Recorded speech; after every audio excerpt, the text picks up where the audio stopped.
What's up, everyone? Welcome to another episode of Culture Blitz, where we talk about everything in the world of football. With me, as always, is my hosts, Jake and Jay. How y'all doing? Chilling, bro. Chilling. It's about to be active in Good. this one for sure. We're getting chippy today. All right, so we're gonna start with just like with updated news with the NFL, the false negative COVID tests that came in for NFL players. Um, Baker Mayfield, Josh Allen, and Matt Stafford were like some of the few that like I've seen. But it's kind of crazy and kind of scary because from what I've heard, like they had to miss like practice and stuff due to that. They find out that it was just a false negative test. So what do you guys think on that? I don't know, Jake. Where are we at this, man? I mean, is it a Yeah. dub for Roger Goodell? Like, I don't know. I think the weird thing about this is like, they need the season to go along and, false negatives, false positives. The whole thing is just so dicey because at the end of the day, right, how do you fix that? It's a false something for a reason. There's no real way to like address it besides just retesting them again, right? So I think the big thing, I think actually the most important thing, Tony, is the names that you listed off. Like these are notable guys, right? And all at the quarterback position is probably like the main thing. So it's like Hmm. seeing those names in particular is probably the part that like strikes fear. But I think at the end of the day, retest, get the whole thing figured out. I think that the more positive news that the NFL can get in regards to these tests, the better chance that the league being able to make the distance, it makes it a lot more likely. And obviously that's what Roger Goodell wants. So, false negative, false positive, the whole thing is just kind of chippy and confusing, like you said beforehand. So like, man, just run it back and like just figure I out was what's up. I was really trying so hard to explain like what false negative, positive, whatever this Man. means, but I know you guys know what I'm talking about. Yeah, it's just like, I don't know, man. Yeah. I mean, yeah, it's like, is it a problem? I don't know. I mean, yeah, it's not a good look for the NFL to tell a bunch of guys that they tested positive and then like, oh wait, sorry, like that was wrong. We were wrong. You're actually negative. Like, I don't think they've had any positive tests, which is surprising. And it's obviously really good news for the NFL if they like for their season hopes. I think if the players trust one another and like prove to each other that they won't go out and risk getting the virus and they won't go out and party and do all that stuff, and if they can be safe, like I know I've been super skeptical on it in the past, but this first round of COVID test results makes me a little more hopeful. I mean, I don't know. So let me ask you this question. Do you think it raises concern like for the players and coaches like going forward? Like if something like this could happen again? And just like the timing of it, because the season is like in 2 weeks. Yeah, I mean, I think it is. I think you should be concerned whenever something like this happens. I don't know the exact number, but it wasn't just a couple stars that tested positive and they're like, "Oh, just kidding, you were actually negative." Like, our fault, guys. We're sorry about that. Mhm. If this kind of thing continues, yeah, I think it's gonna be a problem. But the NFL has downplayed it. They've downplayed the whole situation, which should be expected.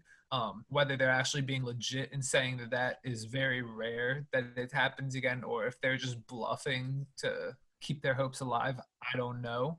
I hope they are truly thinking that it's rare.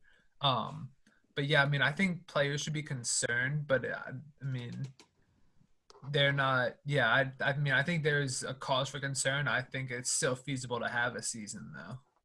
I mean, Yeah. Tony, to make it like real simplistic, like they on the clock, bro. Like if this keep happening, like you're just gonna see more opt-outs. Like we've Mhm. already seen a good handful, and I get it, our bad. We messed it up. It might have been, a different result. We just misread or there was a, misdiagnosed, whatever the case is. Keep playing around though. If it keep happening, like I said, you're gonna get more opt-outs just out of skepticism. Because if we can't be sure whether or not we got it or we don't got it, it automatically kind of throws off the way you individually look at whether or not you're safe or not. And a lot of players have already spoken up about the whole situation as a whole and whether or not, you know, the NFL actually cares about their safety and this, that, and the third. So, like I said, on the clock, let it keep happening. Yeah, you're just gonna see a couple more opt-outs soon if they keep playing. Yeah, it's always something, but we'll see. Um, so getting into other news, so I'm sure you guys heard Earl Thomas was cut from the Ravens. So like, what do you guys like thoughts on what the story behind it, and like, do you think it'll hurt the Ravens defense more? Or do you think it hurt Earl Thomas more because now it's like, where is he going to end up? Can we flip it to the Ravens fan first? Tony, what was the reaction when you get that from Bleacher Oh Report or man, ESPN on your phone, Tony? What is the thought, bro? Because I was kind of just like, what even happened? And then I get to looking at it and I'm like, maybe that wasn't a bad idea. So like where do you yeah. stand? Because at the end of the day, the dude's at all pro. Yeah. So I got the news about it and stuff like that, and I saw it, and pretty much like how I think of it, because like I heard the story. I wasn't there, so obviously I don't know what happened. But like from what I heard, like something about like he was missing meetings and stuff like that, and then like in practice he was like blowing coverages, and other players was like, if you were in meetings and stuff like that, you wouldn't miss so and so, blah blah blah, and then one thing after another. But like apparently there's been a lot of stuff just like that he's been doing since he's been a Raven, like missing practices and meetings and stuff like that. So that's kind of not good as a leader. And like the thing that I saw where like Earl Thomas, when he came to the Ravens, is like, okay, we have that leadership, like we have more leadership because we have like a lot of young guys, but the leadership is what we lack. And then he's doing stuff like this, you know what I mean? But I think we're good though. I mean, I think we're good now. Even though he's not on the team anymore, it's not really going to hurt us. I think we have a lot of young talent, and they can come together. And we still have some leadership as well on the defense. So, it is what it is. I mean, I'm kind of glad that's the word you use, because like honestly, that's the first thing I thought was like, yo, like you brought him in to be like a leader for your team defensively. And like I know you guys have like the council and everything, right? With like Judon, Tony Jefferson, all those guys. Like I know you guys are strapped in that department. So like, right. Did you really need him for that? I guess not necessarily, but like at the end of the day, you're not gonna turn down an all-pro safety either. Yeah. So like I completely get that. But the first thing I kind of thought was like, bro, you guys have corners and safeties everywhere. Like, I don't think that you guys are like really like lacking in this department. Like, you guys missed Jimmy Smith a lot of last year. That's a guy who you guys get back. Tony Jefferson is no slouch. I think he had a little bit of like an injury situation towards like the end of the year, but like no big deal. I mean, sponsored by Taco Bell, Matt Judon he's active, bro. Matthew Judon. Body built by Taco Bell. That dude is different. So, I mean, I know he ain't in the backfield, but boy, when it comes to being in your quarterback face, he do his thing. So, I mean, I don't know. For me personally, I've talked to a couple of Ravens fans in the meantime, and they've kind of seen it as like this is like a big hit, but like, y'all strapped, bro. So, I don't know. I don't see it. If anyone's upset, because I mean, I have a friend that's a Ravens fan as well that kind of said something about it, and I was like, bro, don't even trip. Like, do you see who we have, like, and we still have leadership? You know what I mean? Like, he was brought in there to bring that leadership as well as his play. But like, I would say this, like, and then the whole situation that happened, like with his wife and stuff and all that stuff, and how the Ravens kind of like, you know what I mean? They were chilling then, so it's kind of like he was just kind of pushing himself, like he just kind of did it to himself. But for me, like, I pretty much like just lost hope in him. Like once Derrick Henry turned him into a lead blocker in the playoff game. Man. So like he's in front. Handoff, Henry. Henry takes it to the outside. Oh, the stiff arm twice on Thomas, and he's out of bounds. First down run for Derrick Henry. Like, it doesn't even matter anymore. Oh, man. I think, wow. In my opinion, I wouldn't be surprised if he doesn't play another game in the NFL. Like, I think he's already gotten himself into controversy. Like, he's been in headline news before all this offseason for stuff that we really don't need to go into on camera here. But I mean, I hate to say it, but is this guy the next Antonio Brown?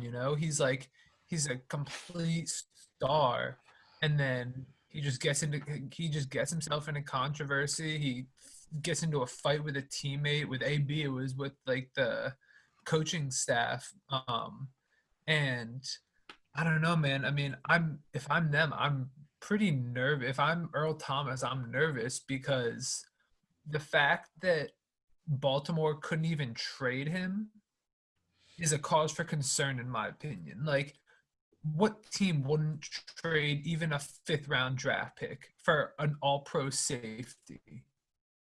And if I'm the Ravens and I cut him, I still have to pay him his salary, as opposed to trading him to a team where maybe they don't take all of his salary, but at least you don't have to pay him all of it. And so I don't know what Baltimore, I don't know if they didn't try to trade him, because they said that they were exploring their options, and a day or so later they were like, yeah, we can't trade him, we're just going to release him. Like, that's not, something doesn't sit right there with me. I think that like NFL insiders and executives know something that like the public eye doesn't. So I wouldn't be surprised. I mean, maybe I could see him getting signed by the Browns, who just lost Grant Delpit for the year today or within the past couple of days. So I could see him just moving across the division, but I don't know how much more of a career this guy's gonna have. Mm-hmm.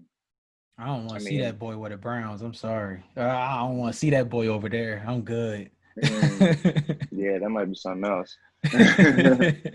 But guys, so we're gonna do the AFC predictions recap. So how this is gonna go is we're gonna go over the predictions from the AFC that we chose, and then based off of, because I've had some time to kind of think on it as well. So based on like what the picks were, I want to know if you guys like stick with that decision based off of like what's just happened within like news and stuff over the past like week or so, or if you want to change a team that you think will win a division, and if you do, just explain why, because I think it'd be really interesting. But right. Let's see. So for the AFC North, we all said the Ravens, correct? Yeah, I don't like it, but don't like it, but he started early. All right, look, go ahead, bro. bro. Look, bro. Okay, look. So I ran the clip back and I looked into my face and said, Jay, how could you do that? How could you switch on your team like that just because of the podcast, just because the bright lights was on? So look, bro. I like my Steelers, bro. Listen, 8-8. No quarterback. We had a dude named Duck Hodges at quarterback, bro. I'm not letting that slide. We went without AB for the first time ever. We lost Le'Veon Bell in the same offseason. James Conner, I want to hope he's actually right this time. I found out that apparently the quarterback that the running back that we drafted, Anthony McFarland, out of Maryland, we are actually related, so I'm gonna use that as cheat code.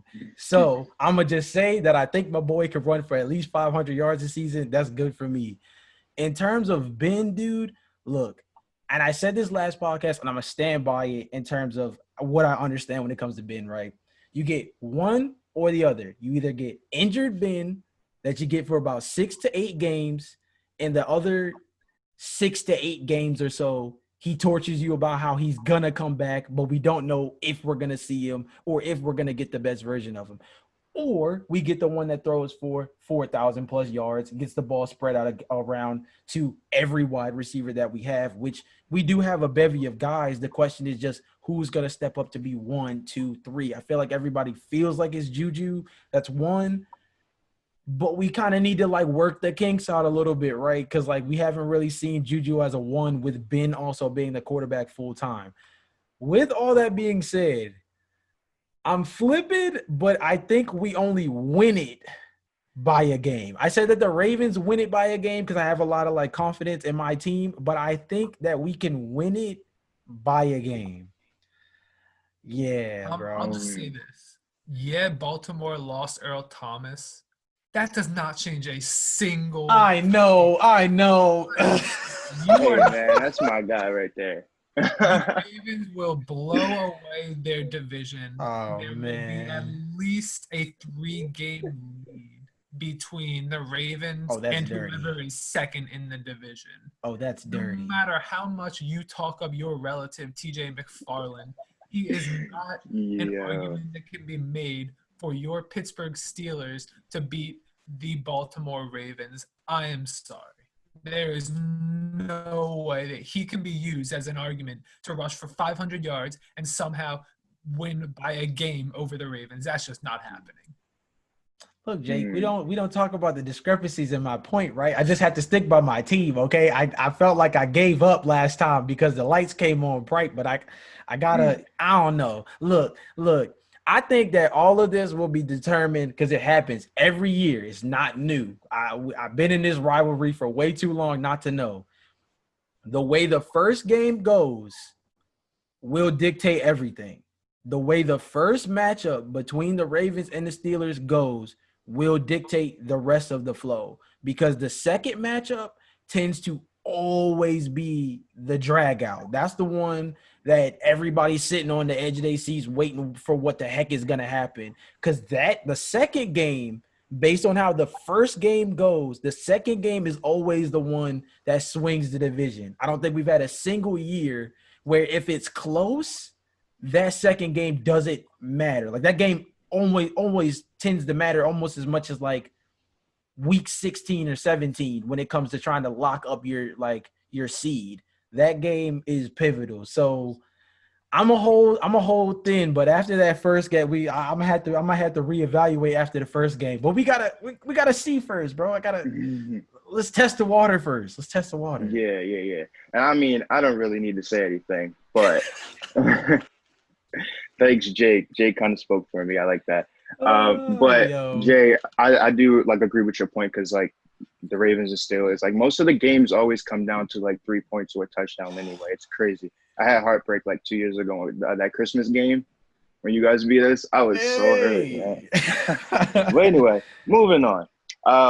AFC West. We all said the Chiefs. Does anyone object? No. That's the easy bucket right there, bro. So is Baltimore, but you're just a Steelers fan. Amen. Next pick, bro. Next pick. Let it slide. AFC East. This one was a little bit different. Jay, you said the Bills, right? Mm-hmm. Do you object? I'm going to stick my guns on this one, man. I like Josh Allen a lot, bro. I ain't going to lie. And Tre'Davious White on defense that's no holds barred. I understand that there's a lot of talk around like the Patriots corners, but I think that the Bills defense is solid. I mean, in terms of takeaways, they were top 5 in the league. And if there was any year, right, to sneak up on the Patriots, we say this all the time, but like this is the actual framework where it kind of makes a lot more sense than us just being haters, right? This is the year where you say there's no Tom Brady. There's a lot of opt-outs on their team. Bill Belichick has Cam Newton at quarterback, but he's apparently talking about running like this dual quarterback style with Jake Stidham getting a lot of like on and off time and all of this. It's a real uncertain year for the Patriots. It's their first time out of their like real comfort zone, considering this is the first year without Brady. Hey man, I think the Bills are cool, bro. I think they got it. No, Jake, you said the Patriots. Do you stand by that decision? I do. I mean, we got a report out of Pat's camp today saying that Cam Newton was running away with the number 1 QB job. Not that Brian Hoyer or Jared Stidham are anything to be really competing against. It's not like they're like talented QBs that he's going up against. But it's always scary if you hear that a New England quarterback is running away with the job and that they have a ton of confidence in him, because you never know what's going to happen.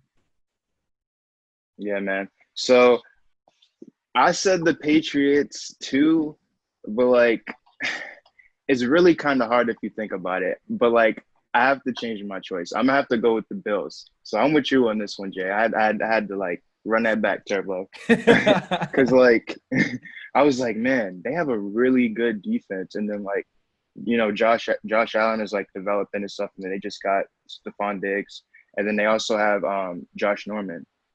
So it's like, dang, I forgot about that. Jeez. Yeah. So it's like You know what I mean? So I'm gonna have to go with the Bills, but I mean, I think it's definitely not gonna be like easy for them though, for sure. But I think if their defense continue to play the way they do, and Josh Allen continues to play the way he do and develops as well, then I think that they'll be fine and that they can take the division. And last but not least, the AFC South. So Jake, you said the Colts. Do you stick by that decision or did you change your mind? I stick by that. Pretty simple. Jay, you said the Colts as well. I got a dry snitch on myself. We had a conversation off camera, and I said that I'm starting to feel the Titans, and I think I'm starting to lean, bro. I ain't gonna lie. Here's the thing, bro. Here's the thing. So the Colts have to integrate kind of like a new offense again, because with the quarterback carousel situation that they had last year, it was we have a running quarterback, then we don't have a running quarterback. It was kind of just all over the place the entire year. Phillip Rivers is like a standing target. The boy is accurate, don't get me wrong, but the dude is not taking off for any first downs anytime soon. But when will he need to? He's got one of the best offensive lines in the game. It's not like he's going to need to be rushed out of the pocket every drive like he was in LA. So I don't disagree with that, right? But I think my big thing about the division as a whole is every defense that he has to go up against has a guy. They have a guy either on the back end. We already talked about like Byard, Kevin Byard, the guys like that back there beforehand last time. You know, Watt out there with the Texans, no slouch. I mean, they're going to have to go against some top-end rushers. And don't get me wrong, like you said before, and I said this last podcast, and that's kind of the reason why this makes it a little dicey is because, yeah, you walk in with an older quarterback, extremely accurate, but you have the best offensive line in the game. My question is just with them, and I know, of course, you know, the Titans, it's their run game. We're well aware it's Derrick Henry or bust. Tannehill is cool, but it's Derrick Henry or bust. But for the Colts, is it not T.Y. or bust? Right? Like, offensively? Like, maybe I'm overshadowing the running back position for them because they got a lot of production out of that last year. But I still just feel like when it comes to signing, like, Rivers, like, I feel like T.Y. is the guy, and everyone knows that. I feel like when it comes to the Titans – everybody knows Derrick Henry is the guy, but we found out that boy don't care. So, like, you know, I'm going to put my trust in the big boy, man. I'm sorry. I got to put my trust in the big boy, Derrick Henry, in the back. So I'm going to go with the Titans, bro. Okay. All right. Yeah, I mean, I thought, like, last episode with the AFC predictions that you guys explained really well why the Colts could win that division. So, like, it still is possible due to, like, the fact that the division's, like, kind of weak anyway, and it always, like, flip-flops. But, yeah, I'm going to just have to stick with my decision. I mean, like you said, Derrick Henry. And, I mean, the Titans' defense, like, I mean, in my opinion, it's at least decent. Like, you know, sometimes they can hold their ground. But it's always on and off with those teams. So, you just never know. But I'm going to have to stick with the Titans on that one. So, Facts. All right, that's a wrap for the AFC predictions recap. Cool. So now we're going to get into the NFC. Are y'all ready? Spicy. Oh, man, I need a fire for this one. Need some marshmallows or something, some popcorn. Hey, yeah, it's about to be interesting. I'm ready. All right, so we're going to start with the NFC North. We're going to start with the Green Bay Packers, who took the division last season, the Minnesota Vikings, Chicago Bears, and the Detroit Lions. We're going to start with Jay. So I'm not messing with a pissed off Aaron Rodgers. So, like, I'm going to take the Packers, bro. I think picking up Jordan Love in the draft, I think that was the trigger finger right there. Like, hey, man, every year they continue to not get this boy weapons. Every year in the draft or in free agency, they stay playing with this man. He's one of the most accurate quarterbacks in the league. He throws less than 10 interceptions every year. Maybe that's because he throws the ball away rather than throwing into danger a lot, but that's not the point. Point is, the guy's a very efficient quarterback, top 3 in the discussion, I would say, in terms of the league right now. And he's pissed, bro. So I mean, I gotta take my boy A-Rod because he gonna be gunslinging something serious this year. I feel it. Yeah. What do you think, Jake? What their first round pick and Jordan Love told me was that they aren't all in right now. That tells me that they're not all in for the present. That tells me that they are preparing for the future. They get a guy like Jordan Love, who they know is not going to come in and start over Aaron Rodgers. And then I look at a team like the Vikings, who I have coming out of the division, who, yeah, they lost Stephon Diggs, but they got Justin Jefferson, who is a speedy wide receiver, and he can play out of the slot too. And him and Thielen that's gonna be a scary duo, kind of to the likes that we saw with Diggs and Thielen when they were both playing really well. And so I'm going to go against you, and I'm going to say I am going to mess. I'm not picking a pissed off Aaron Rodgers. He doesn't seem like a guy that really is going to take that firepower and put it to the field. Like, he didn't shy away after the draft, and he talked with Aaron Rodgers, and he talked with Brett Favre, and apparently Favre told him to leave Green Bay. I mean, Aaron Rodgers said, yeah, after they drafted Jordan Love, I don't know if I'm going to finish my career in Green Bay.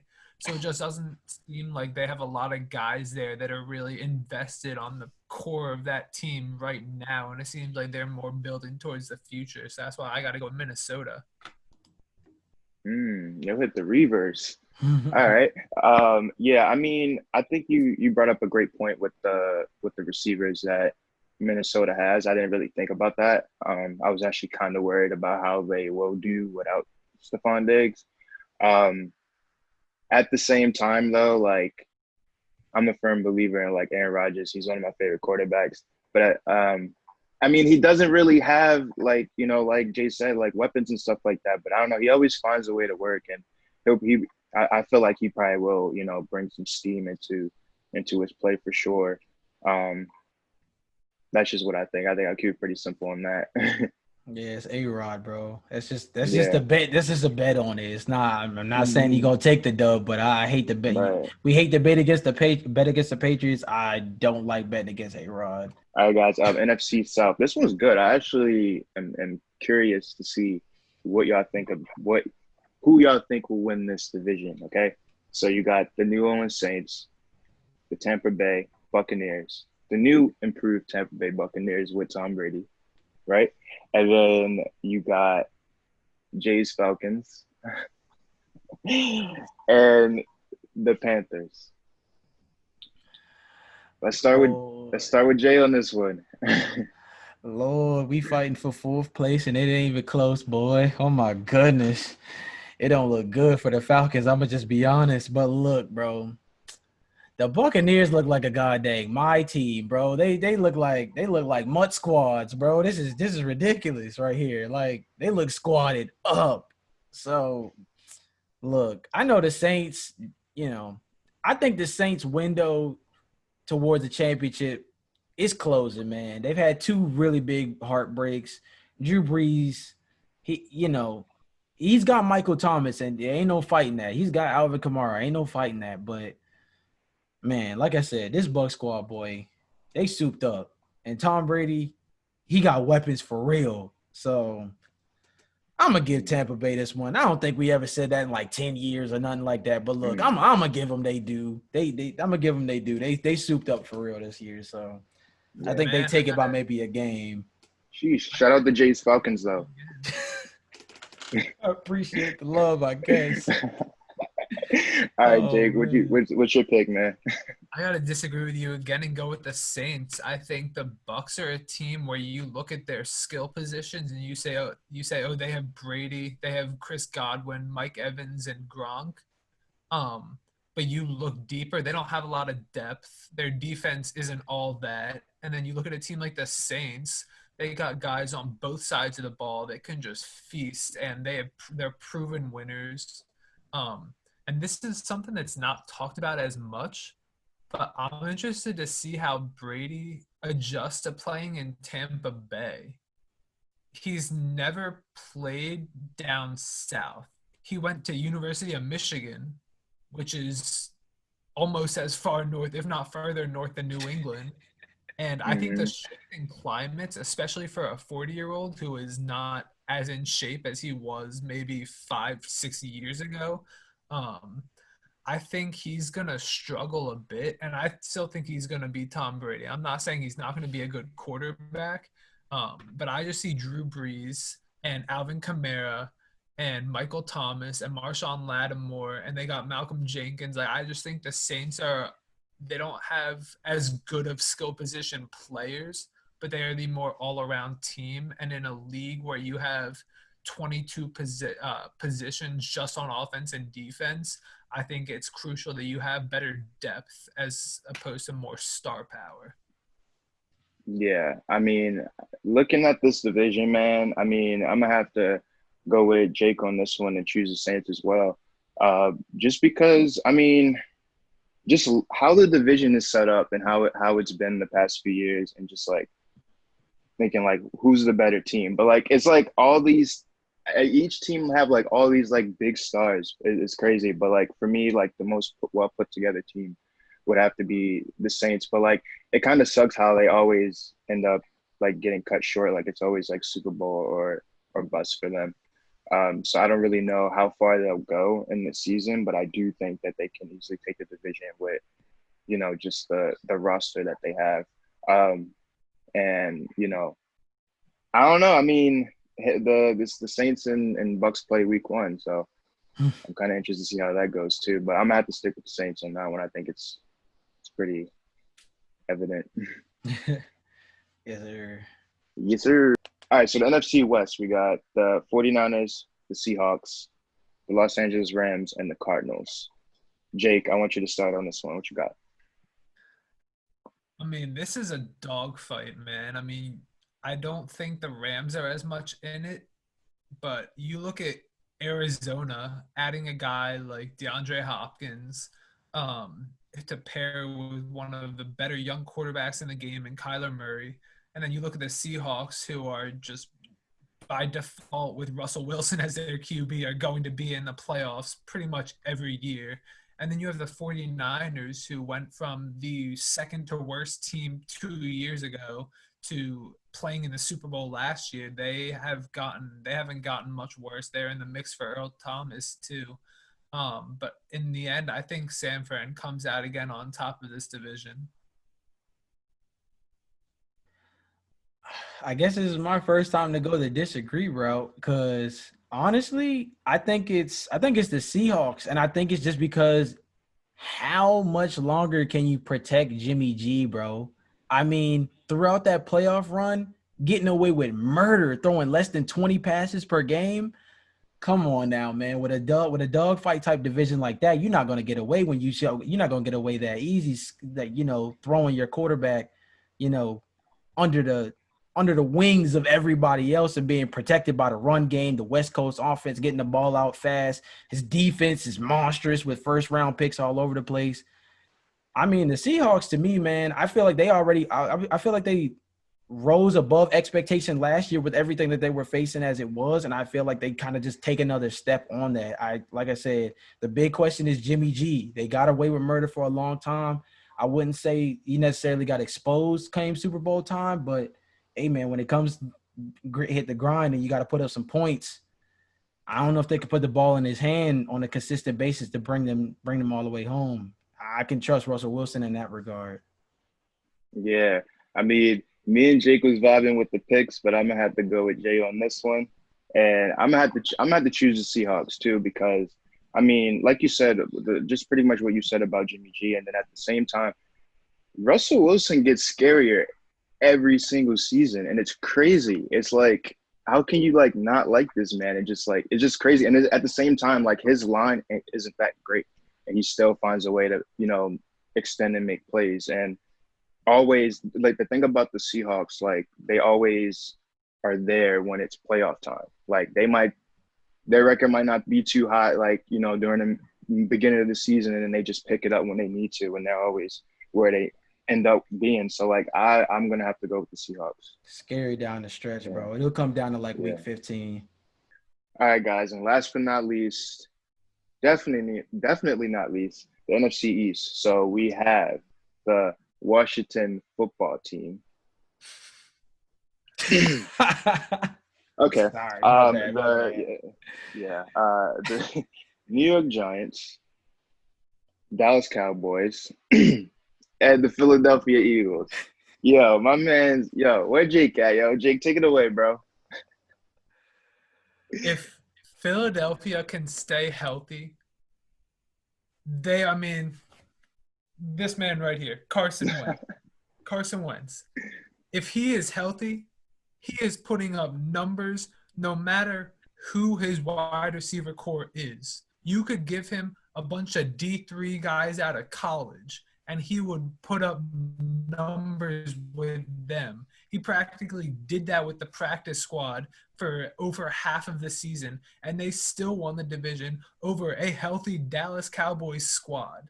I mean, Dak Prescott is just not it for that team. They should not give him a long-term contract, to the point where I hope they do from an Eagles fan standpoint. I hope they pay him the big money to go out there and play and win meaningless games and then not show up in the games that matter. I mean, a lot of people forget that I think it was week 16, the Eagles and Cowboys played this season in a pivotal matchup. A pivotal matchup to see who makes the playoffs. And you had the Eagles, whose number one wide receiver was on the practice squad a few weeks before. And then you have the Cowboys, who have Amari Cooper. And you saw the Eagles win. And you saw the Eagles make the playoffs while the Cowboys, who granted got CeeDee Lamb over the offseason, did not get all that much better. I mean, they didn't really address their defensive needs. They lost Byron Claiborne, or what's his name, who signed with Miami? Byron Jones. Byron Jones. Yeah. He signed with Miami. They lost him, and then they drafted another wide receiver in the first round, compared to a team like Philadelphia, who went out and traded for Darius Slay. I mean, I just see the difference between a team that is addressing their needs and a team that's just trying to add more firepower to what extent, for what reason.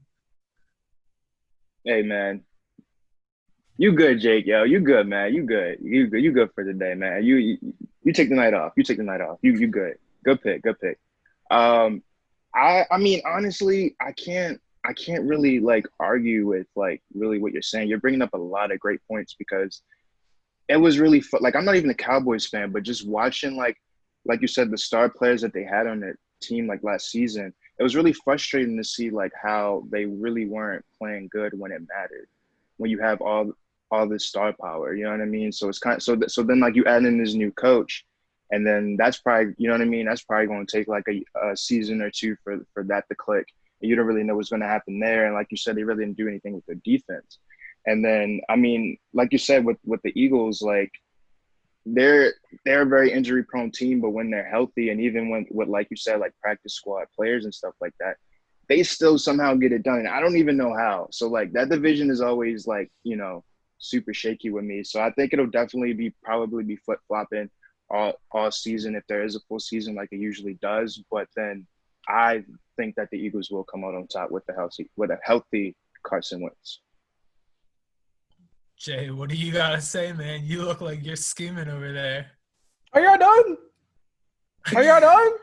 Are y'all finished? Are y'all good? Are y'all good? I had to back my man's up. He got some points, man. Are y'all okay, bro? Like Jake, hey. Are you okay over there, my guy? Like, are we cool? Hold on. Look, bro.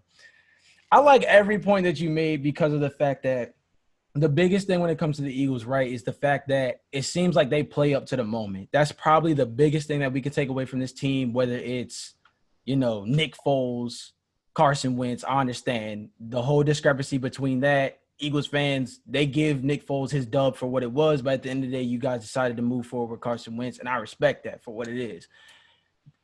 real quick before I kind of give my take, because I honestly wanted I wanted to kind of make it blindly, but now I want to hear a few things from Jake specifically as the fan of the Eagles to like kind of solidify where I want to go with this. So you said that the Cowboys didn't address a position of need, but they lack a wide receiver core and got CeeDee Lamb in the draft. Do you or do you not think that was a well enough signing to get a number 2 wide receiver, considering that Witten wasn't giving them anything and we really don't know who their second wide receiver was? I mean, I'm not against the move. Like, I understand that CeeDee Lamb, in my opinion, should not have stayed on the board that long. I agree. I wish the Eagles had traded up for him. They were like, I think the Cowboys got him with like the 18th or 19th pick, and the Eagles were like 3 picks behind. So I wish they would have given up like swap first and maybe given up like another like 5th rounder to take CeeDee Lamb. I think that would have been amazing.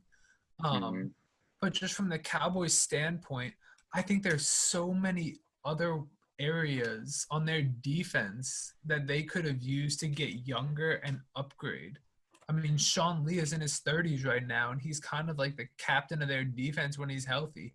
He's not going to be around for much longer, anchoring that defense, which already wasn't that good last season. But there was Smith and Vander Esch last year that were kind of in and out of the lineup, mainly Smith too. So, I mean, that was and that was going to be my other question because, like I said, I only have it's like 2.5, really. The second one was really where you stood on the defense because of the fact that we were like really on and off. And like, I have an understanding that like, it seems like if Sean Lee's not in the game, their defense kind of tends to get all over the place. I know that Byron Jones was their best corner. I think they could have addressed that position a little bit better in the draft, and I do agree with you on that standpoint because wide receiver, corner, look, man, you either got to score points or make sure that the other team doesn't score theirs. So I completely understand that too. I feel like addressing the number 2 wide receiver spot was important, but yeah, shoring up on the back end definitely, if it were up to me, is a little bit more of a big deal. So I get where you're coming at with the defense. The second – the 2.5 question basically, right, is how much stock, and I'm not doing this to be petty or anything, I'm genuinely asking, how much stock do you have in Carson Wentz being healthy down the stretch? I understand we had one really good year where he basically made it down to the last couple of games, and that's where everything kind of fell apart against, I believe it was the Rams. But how, like, I mean, the man keeps getting those shots to the knees in a way that, like, almost makes it hard to watch at this point.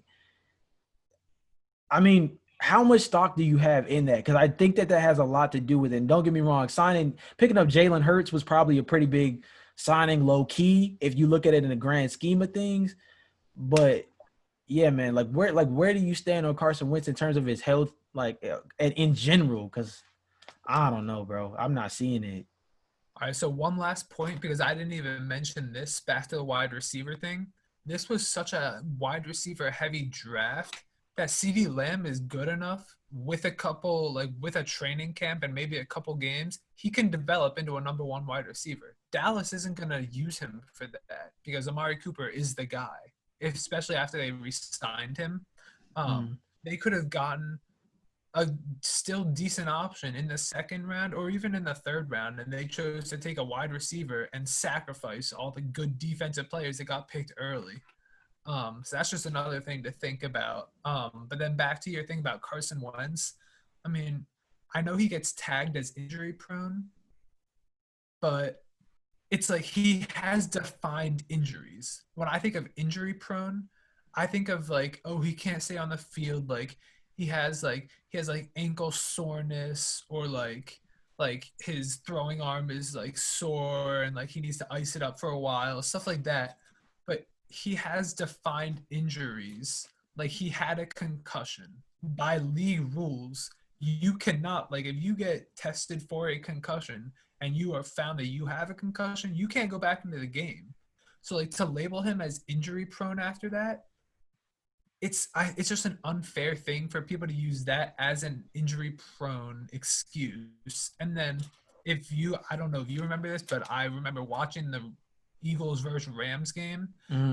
after Wentz tore his ACL, because he tore it in the red zone, scrambling for a touchdown that eventually got called back for holding, he stayed in the game.